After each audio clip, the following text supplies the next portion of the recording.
Shalom Bapak Ibu Saudara yang dikasihi Tuhan. Seri pengajaran hari ini berjudul Kebersamaan yang Benar. Saudara, kalau target kekristenan itu agar kita bisa kembali bertemu dan bersekutu dengan Allah, maka merupakan kemutlakan bagi kita untuk memiliki pikiran dan perasaan Tuhan.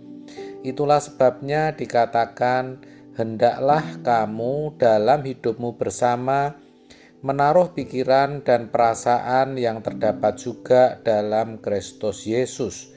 Filipi 2 ayat 5. Dengan cara itulah kita menyesuaikan diri dengan Allah yang kudus. Jadi tidaklah heran kalau di bagian Alkitab yang lain dikatakan, kuduslah kamu sebab aku kudus. 1 Petrus 1 ayat 16. Artinya, kita harus memiliki standar kekudusan seperti Dia. Tanpa demikian, fellowship atau persekutuan dengan Allah tidak mungkin akan tercapai. Tetapi setan sering ngacau, sehingga banyak orang berpikir kalau sudah jadi orang Kristen, rajin ke gereja, menjadi pelayan Tuhan atau pendeta, berarti sudah ada dalam kebersamaan dengan Tuhan. Itu benar-benar penyesatan. Ibarat kebersamaan suami istri yang ideal itu tidak bisa diukur dengan kebersamaan di ranjang atau di ruang makan. Tapi di setiap kesempatan mereka bisa ada dalam kesehatian, sepikiran, dan setujuan. Itulah kebersamaan yang benar. Demikian juga kebersamaan kita dengan Allah. Bukan Allah yang menyesuaikan diri dengan kita, tapi kitalah yang harus menyesuaikan sampai kita selalu sepikiran dan seperasaan dengan Dia. Begitulah standar fellowship atau kebersamaan kita dengan Allah. Dan agar bisa sepikiran dan seperasaan dengan Allah, kita harus mau didewasakan dan masuk proses penyempurnaan. Itulah sebenarnya peran atau tugas gereja, yaitu sebagai tempat atau wadah pendewasaan.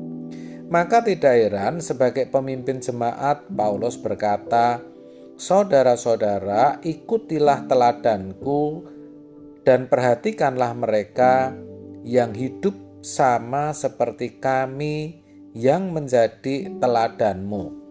Filipi 3 ayat 17. Di sepanjang perjalanan sejarah gereja, selalu saja ada orang-orang yang bisa menjadi teladan, saudara. Walaupun semakin hari memang semakin sukar ditemukan. Kita ini manusia yang diberi potensi untuk bersekutu dengan Allah. Kita bukan binatang atau makhluk lain. Jadi jangan main-main dengan hidup ini. Kita mesti tahu bahwa Tuhan memberi kita akses atau jalan masuk untuk sampai kepada Bapa. Sekarang coba kita renungkan sejenak. Betapa bodohnya orang-orang yang mengambil keputusan bunuh diri. Mereka pasti berpikir dengan bunuh diri semua masalah akan selesai. Ternyata di balik kubur yang ditemukan adalah kesadaran kekal. Mereka menyesal dan kecewa karena ketika melihat kekekalan, apa yang mendera hidupnya masih ada. Mereka merasakan adanya ketakutan dan kengerian kekal, sampai-sampai mereka tidak sempat lagi berpikir tentang orang-orang yang masih hidup. Oh, ini mengerikan, saudara. Namun, ada juga bunuh diri yang bermartabat, yang tidak akan pernah kita sesali. Apa itu? Yaitu ketika kita membunuh ketika kita mematikan keinginan-keinginan dosa dan kesenangan-kesenangan dunia. Ketika kita berkomitmen dengan Tuhan dan berkata, "Aku mau mematikan semua. Aku berjanji hidup suci Tuhan. Aku berjanji tidak mengingini dunia lagi." Sepertinya itu tindakan bunuh diri. Tetapi kalau itu kita lakukan, kita justru akan menemukan Allah yang hidup. Kita harus ingat, keuntungan jadi manusia adalah diberi kesempatan untuk memiliki Allah dan berfellowship dengan Dia. Dan itu bisa terjadi hanya jika kita mematikan segala keinginan dosa. Percayalah, kita akan memiliki sukacita, kebahagiaan, kebebasan lebih dari apa yang bisa kita pikirkan dan bayangkan kalau kita bisa memiliki Allah dan bersekutu dengan Dia. Memang pada waktu kita mulai belajar untuk mematikan keinginan dosa, nafsu-nafsu yang tidak sesuai kehendak Allah, dan kesenangan-kesenangan dunia, kita harus melewati masa penyesuaian yang sangat berat. Tetapi kalau tekun, makin hari pasti makin bisa. Semua yang bisa itu karena terbiasa atau dibiasakan. Yang penting jangan sia-siakan waktu yang masih ada, karena di dalamnya selalu ada sesuatu yang bernilai kekal. Tapi memang semua harus diusahakan dan dilatih, karena kita tidak akan bisa berfellowship, bersekutu dengan Allah kalau keadaan kita tidak memenuhi standar. Maka saudara, tidak ada pilihan kecuali kita terus bertumbuh dewasa seperti Yesus. Tujuannya agar kita dimuliakan bersama-sama dengan Dia. Untuk itu kita harus sering tanya kepada Roh Kudus.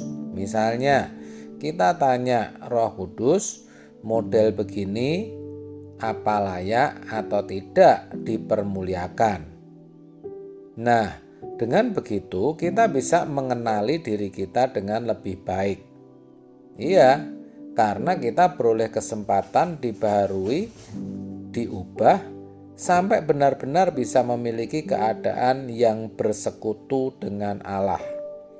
Tetapi memang tidak mudah, karena setan pun terus berusaha untuk menipu banyak orang Kristen dengan bisikan seakan-akan Allah itu selalu memiliki toleransi.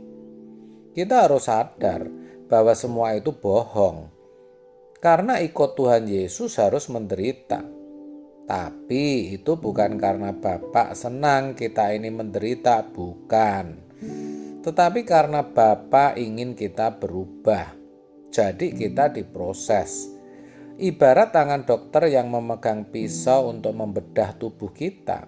Itu bukan bermaksud menyakiti, namun untuk mengambil tumor yang ada di dalam tubuh kita ini. Jadi jangan mencurigai Allah. Kita harus mengikat janji dengan Tuhan. Kita tidak mau punya kesenangan dunia lagi. Sebaliknya kita mau bekerja untuk Tuhan. Hidup kita, nyawa kita, darah kita, uang kita, semua yang kita miliki untuk pelayanan bagi Tuhan.